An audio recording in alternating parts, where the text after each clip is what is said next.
Hello, we're going to go over the note 711. And in this notes, we're going to introduce the power property of logarithms. That's going to help us solve equations that have an x in the exponent, solve exponential equations.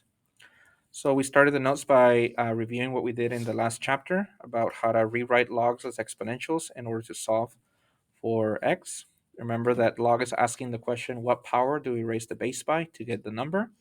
2 to the power of x equals 8. So that's the exponential form. And then we can deduce that x has to be 3 because 2 to the third is 8.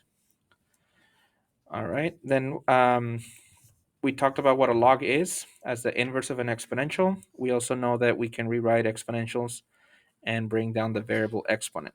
Okay.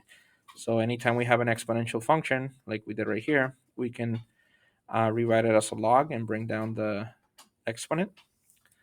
So that's going to help us today. And then the log key on the calculator, we remember that it's base 10. That's the most popular log. Then we talked about the graph of the log function. It has a key point at 1 comma 0. And then this one in particular has another key point at 10 comma 1 because when you plug in 10, log base 10 of 10 is 1. So it has two key points and a vertical asymptote at x equals 0. The next problem was asking us to determine if these two log functions are the same or different. They look similar because they both have a log, a 2, and an x, a log, a 2, and an x, but it turns out that when we actually graph them, they look different. This is a logarithmic function, and this one, even though it looks like it's also a logarithmic function, it turns out that it's actually a line when you do it on a graphing calculator. Remember that in order to graph a logarithmic function, we need to pick x values that will give us whole number answers. So for example, the log base 2 of 2 is a nice log because the log base 2 of 2 is just 1. Okay, so when x is 2, the log base 2 of 2 is 1. Then we picked other x values. The log base 2 of 1 is 0 because 2 to the 0 power is 1. Log base 2 of 4 is 2 because 2 to the second power is 4. And log base 2 of 8 is 3 because log 2 to the third power is 8. Then we reviewed how to rewrite these as 2 to the power of y equals x. So from log to exponential. And then this one, if you rewrite it, it's base 10, right? 10 to the power of y equals 2 to the power of x. So these are very different.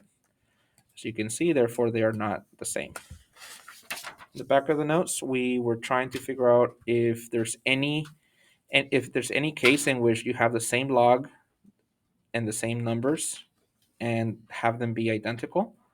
And we realized that this is not true. When we do log base 5 of 25 is 2, and then on the calculator, or no, we don't need a calculator, log base 25 of 5 is 1 half because 25 to the 1 half power gives you 5. 1 half power meaning the square root of it.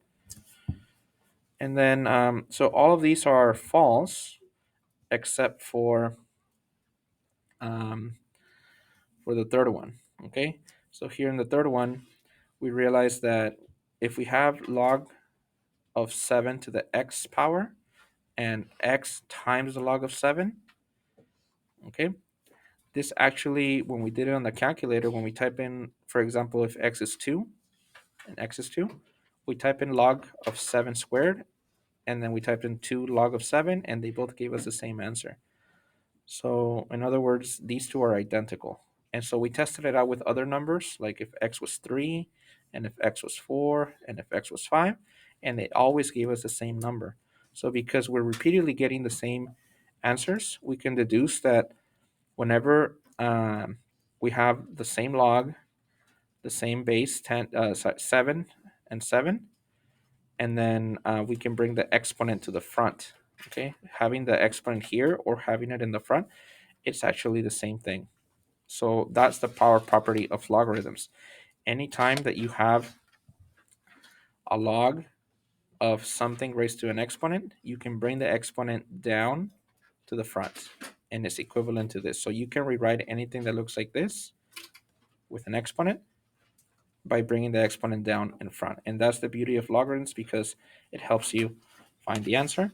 And then we have some example problems right here where you can take the log of both sides, bring the exponent down, and then divide